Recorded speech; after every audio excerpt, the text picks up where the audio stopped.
everyone, welcome to Wicked.west.books. My name is Meg West, and unlike the thumbnail suggests, I did read more than one book during the month of June. During the month of June, I read my favorite book of all time, and then a slump came over me combined with reading a specific book that I'm still reading. It's taken me a little bit to get through it. Just the combination of a very long-term book reading followed directly after my favorite book of all time kind of caused a little bit of a reading slump, so at the end of the month I picked up a book after book after book from the library, so I don't actually own a physical copy to hold for the thumbnail. Of course, the first book that I read for the month, The Northern Lights by Philip Pullman. It's also called The Golden Compass.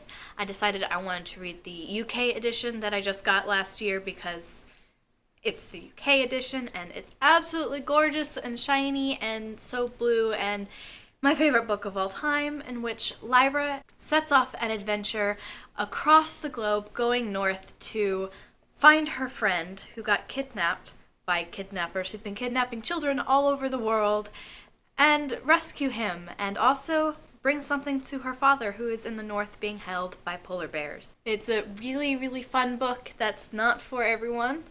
My best friend and husband have both DNF'd it, but it is my favorite book of all time, and I will never get tired of reading it, and I love it. I love it so much. After that, I picked up The Duke of Midnight by Elizabeth Hoyt from the library. This is a historical fiction romance, and it's got a very similar plot to Batman, in which the male character watched his parents murdered after going to the theater one night, and he takes on this vigilante persona to try and find their killer. It was a cutesy little historical fiction romance, and it wasn't the best, but it was still not bad, and I went on to read more Elizabeth Hoyt books for the rest of the month because other than Philip Pullman, all I read this month was Elizabeth Hoyt. I then picked up all 4 books from the Legend of the Four Soldiers series, and those books are To Taste Temptation, To Seduce a Sinner, To Beguile a Beast,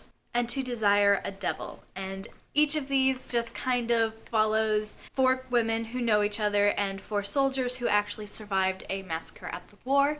And throughout the whole thing, they're trying to figure out who it was that betrayed them, that led to this massacre, and each one gets to, bring their own point into it to figure out who it was that betrayed them. And on the girl's side, there is a traveling book where the first girl finds it in her attic. She grew up with it. She gives it to her best friend to translate, who meets the girl from book 3 who happens to have really neat handwriting, so she transcribes it so that it's a lot more legible. And then the girl in the 4th book actually binds books and ends up binding 4 copies of it, one for each of the women who initially set out on it, and it's really very cute. The problem I had with Elizabeth Hoyt's writing is that it was just very, very pushy sex for me. The women would be in tears or screaming at them no, and men would not stop, and the women didn't really want them to stop, but the fact that they were screaming no just made it a little bit for me, so I don't know that I'm going to be reading any more Elizabeth Hoyt. However, one upside to her series is that in all 5 books that I read, at the beginning of the chapter, you get a little bit of a storyline. Like for the first book I read, it was a story of how the Wild Hunt was created, and it was an interesting story. I really liked it.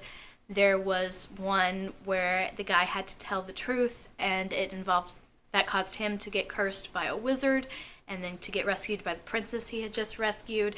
There's just some really cute little fairy tale stories that are interwoven through it and kind of go along with the book, but I don't know that I'm going to be reading any more Elizabeth Hoyt. I didn't mind these, and I learned some new things. It's very disturbing when you're reading a romance novel and they stop the romance to insert a cut lemon, and don't explain exactly why that is. I did figure it out. It was just kind of weird all over the place, so probably no more for Elizabeth Hoyt, and I did just buy a lot of romance books by an author I know I enjoy. So all in all, I read 6 books during the month of June, which is not bad. It's not great, but considering 5 of those were done in like the last week of June, it's not too bad. So yeah, that's all I really have for this video.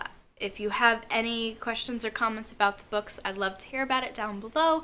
If you like this video, please give me a thumbs up and feel free to subscribe to my channel if you have not done so already. I post videos every Thursday or else I lose books. Thank you guys for watching. Have a wicked day.